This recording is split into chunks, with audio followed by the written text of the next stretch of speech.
ข่าวพยากรณ์อากาศประจำวันที่14มังกร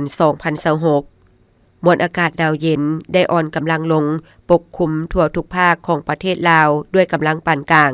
สมทบกับกระแสลมตะวันออกเฉียงเหนือพัดปกคลุมซึ่งจะเฮ็ดให้อากาศยังจะเย็นหาหนาวเย็นในตอนกลางคืนหาตอนเช้าอยู่แต่ละภาคพอมีหมอกบางปกคลุมอยู่ทั่วไปในระยะตอนบ่ายอากาศจะร้อนขึ้นเล็กน้อยและจะมีลมพัดแรงเป็นบางโอกาสอยู่บางท้องถิ่นพยากรณ์อากาศแต่เวลา 7 โมงของวันที่14มังกรหาเวลา 7 โมงของวันที่15มังกร2026ภาคเหนือด้านตะวันออกอากาศหนาวเย็นพอมีหมอกหนาปกคลุมในตอนเช้าและจะมีลมพัดแรงเป็นบางโอกาสอุณหภูมิในระหว่าง9-24องศาภาคเหนือด้านตะวันออกอากาศเย็นหาหนาวเย็นพอมีหมอกหนาปกคลุมอยู่บางท้องถิ่นในตอนเช้าและจะมีลมพัดแรงเป็นบางโอกาสอุณหภูมิในระหว่าง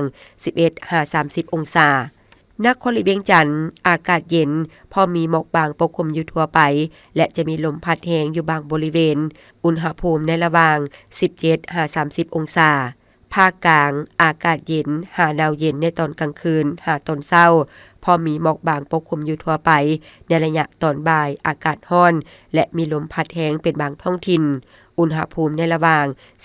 15-32องศา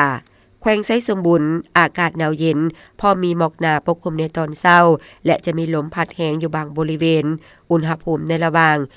9-29องศาภาคใต้อากาศเย็นพอมีหมอกบางปกคลุมอยู่ทั่วไปในระยะตอนบ่ายอากาศร้อนและจะมีลมพัดแรงอยู่บางท้องถิ่นอุณหภูมิในระหว่าง16-33องศาสำหรับเขตภูเพียงบริเวณอากาศหนาวเย็นพอมีหมอกหนาปกคลุมอยู่ทั่วไปในตอนเช้าและมีลมพัดแรงเป็นบางโอกาสอุณหภูมิในระหว่าง9-26องศา